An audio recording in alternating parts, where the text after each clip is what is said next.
Hayotda jinlarni borligiga ishonasizmi?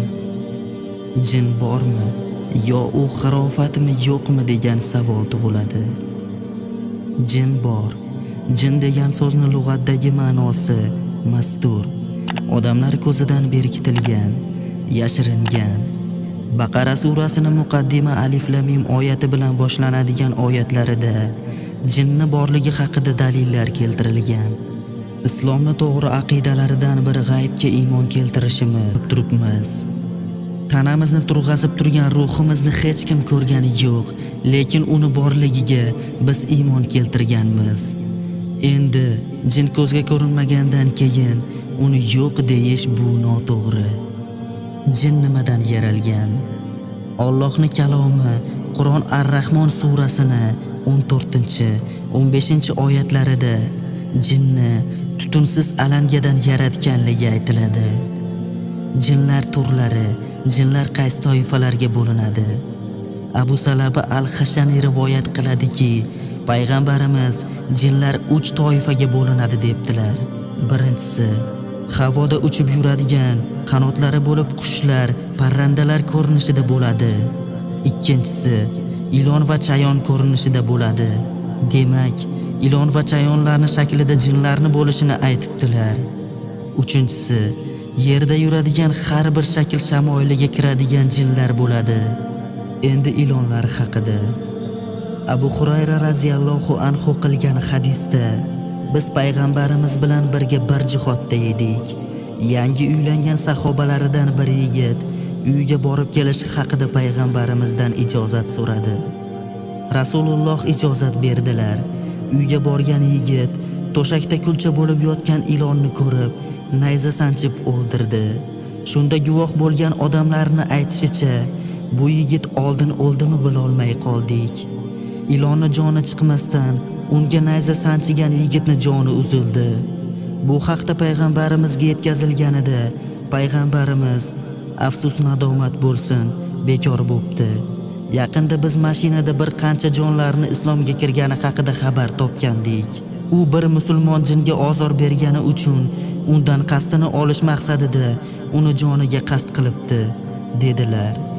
Bandamiz xonadonga kirganda, ayniqsa dala joylarda uylarimiz devorsiz, har xil joylardan kirib kelish holati bor. Shunda xonadonda ilon yotgan bo'lsa, ketmon bilan urib o'ldirmang, bolta bilan urib o'ldirmang. Ijozat so'rang shu jonli narsadan. Ijozat so'ralganda Davud alayhissalomning o'g'li Sulaymon, ya'ni Nuh alayhissalomga bergan va'dangizga monand ziyon qilmang, chiqib keting. Sulaymon alayhissalomga bergan ahdingizga xilof ish qilmang, chiqib keting, deb 3 bor takrorlash kerak. Agar bu ilon musulmon jin toifasiga mansub bo'lsa chiqib ketadi. 3 marta takror bo'lgandan keyin chiqmasa o'ldiring. Chunki bu musulmon jin emas, insonga ziyon berishi mumkin.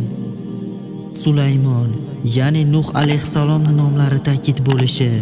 Nuh alayhissalom najot kemasini yasab, har bir jonivordan juft olganda, ilonlar ham shu kemaga chiqishga ijozat so'rab, inson bolasiga ozor bermayman deb izn so'ragan ekan. Bundan tashqari Nuh alayhissalomga Alloh payg'ambarlikni berdi. Har bir payg'ambarga beriladigan mo'jiza, ya'ni shu jinlarni Nuh alayhissalomga bo'ysundirib qo'ydi. Jinlar xizmatlarda bo'lib, inson qila olmaydigan ishlarni jinlar qilishi mumkinligi ta'kidlangan ekan. Payg'ambarimiz 2 xil ilonni ko'rsangizlar, so'ramasdan o'ldirishga ruxsat degan ekanlar. Birinchisi, orqasida 2 ta chizig'i bor ilon. Ikkinchisi, dumi kesilgan ilon. Birinchisi, homilador ayolni homlasini tushirishga harakat qiladi. Ikkinchisi, insonni ko'ziga hamla qilib, ko'zini ko'r qilishga urinadi. Bu 2 ilonni so'ramasdan o'ldirishga ruxsat degan ekanlar. Endi it to'g'risida. Agar itlar Alloh yaratgan bir jamoat bo'lmaganda edi, bularni o'ldirishingizga ruxsat bergan bo'lardim. Alloh yaratgan bir jamoatni qirilib ketishidan qo'rqdim. Lekin qayerda qora tusli itni ko'rsangizlar, shubhasiz o'ldiringlar. Bu jin degan ekanlar. Lekin itni ham Alloh bir hikmat bilan yaratganligi, kechasi uyqu bilmay turishligi, urib tepsangiz ham oyoqni ostida yotishligi. Agar itdagi shu holat insonda bo'lganda vali bo'lardi. Lekin mushku anbar isini yaxshi ko'radi ekan. Kofir jinlar esa havoda bo'lishligi, hojatxonada, sassiq joylarda, badbo'y joylarda, yerlarni yoriqlarida bo'lishligi aytiladi. Payg'ambarimiz sallallohu alayhi vasallam hojatxonaga kirgan paytlarida Parvardigor, sendan erkak va ayol jinlarni sharidan, yomonligidan panoh so'rayman deb kirar ekanlar. Bir xil odamlarni og'zi qiyshayib qolishi, uyqudan sapchib terlab ketishi, qo'rqinchli tushlarni ko'rish holatlari bo'ladi. Ba'zilar axlat joylarga, yerlarni yoriqlariga bovar qiladigan, o'zimizni tilda aytganda siyadigan odamlar bor yoki qaynoq suv to'kish holatlari bo'ladi. Shu joylarga jinlarni maskan topganligi, yotganligi, ustiga bovar qilingandan keyin insonga ziyon yetkazish payida bo'ladi. Shu bilan jinlar haqidagi audio ma'lumotimizning birinchi qismi tugadi. Ikkinchi qismini chiqishini xohlaganlar kanalimizga obuna bo'lish tugmasini va albatta mehnatimiz uchun esa bir dona like bosishni unutmang. E'tibor uchun hammaga kattakon rahmat.